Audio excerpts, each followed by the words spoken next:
Hi everyone. Today I'm going to be talking about the very famous book Atomic Habits, written by James Clear.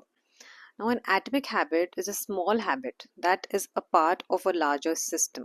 Eventually, in the long run, we are a product of our habits, and it is our habits which shape our identity. If I'm looking to build a particular habit, and if I'm getting 1% better at that particular task each day, then within an year I will be 37 times better at that particular task. Any habit can be broken down into a feedback loop which consists of a cue, a craving, a response, and a reward. James talks about 4 laws of behavior change. We can use these laws to build better habits by following them, and we can also use it to break our bad habits by doing the exact opposite of these 4 laws. First law is to make it obvious. We first need to be aware of our current habits, which ones are good, which ones are bad, which ones are neutral, which ones are going to harm us in the long run, and which ones can prove beneficial. For this, we can use the habits scorecard. We can also make this new habit that we're trying to build obvious for us. That is, we can keep the cue of that habit right in front or at any point which is very easily visible for us. So, for example, if I'm looking to build the habit of working out, I can keep my gym clothes in front of me. Another approach would be that of habit stacking. So, I take this new habit that I'm going to build and I stack it with a habit that I am already following.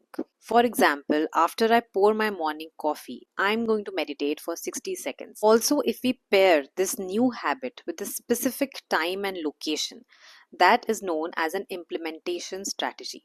In my head, I can make it very specific. I am going to work out after my evening snack in my living room for 30 minutes. We can design our environment so that it becomes favorable for us to carry out that particular habit. For example, if I want to drink more water, I can fill a few water bottles and keep them in different areas of my house. If I'm looking to break a bad habit using this first law, I have to make the cues of that habit invisible for me. So I have to physically remove them from my environment for starters. The second law is to make it attractive. Habits are a dopamine derived feedback loop.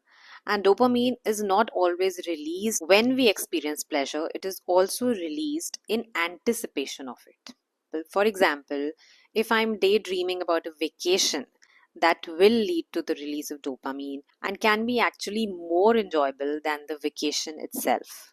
We can use the technique of temptation bundling to make a habit more attractive. The example that he quotes is that if, let's say, you enjoy watching Netflix a lot, so you can pair that with a habit that you're looking to build, which could be working out. So, the more attractive an opportunity is, the more likely it is to become habit forming. If I'm trying to build the habit of, let's say, reading more books, and if I start hanging out with people who already have that habit, that is going to motivate me a lot. James says that many of our habits are actually imitations of the habits of people whom we admire. He talks about how we need to reprogram our brain so that we start enjoying the difficult habits. For example, if you want to build the habit of exercising, then instead of telling yourself that I need to get up in the morning and go and run, say to yourself that it is time to build endurance and get stronger. The inversion of the second law, which we can use to break a bad habit, would be to make it unattractive. You can do this by highlighting the negative effects of your bad habits, by repeatedly reading about how lack of strength training after your 30s is eventually going to lead to muscle loss as you age more. Familiarize yourself with the incapacitation that is going to bring along, and that is going to help you in shunning the bad habit of being a couch potato and getting up and doing that strength training.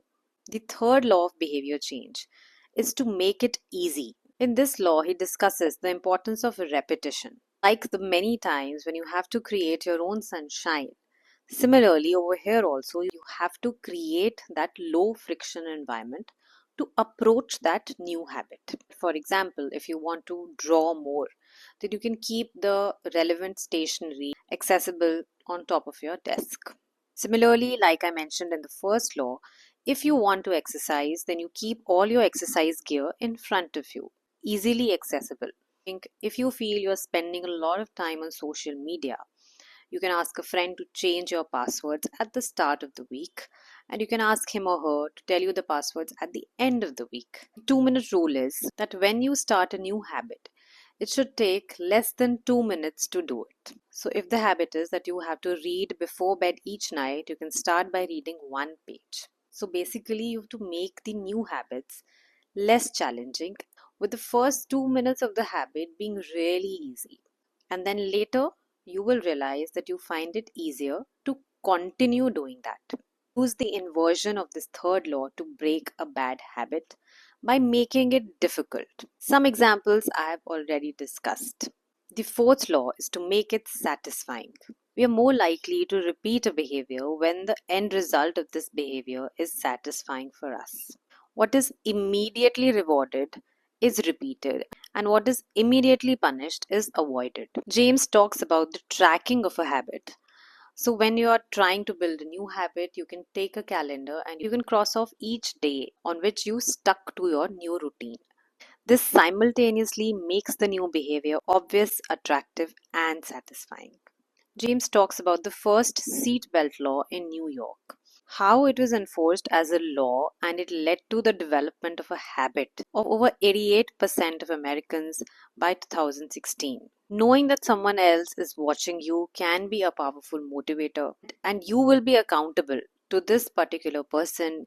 He or she will have the right to question you regarding your habit. The inversion of this law can again be used to break a bad habit. Atomic Habits is one of the best self help books that I've read in recent times. Go and get your copy now.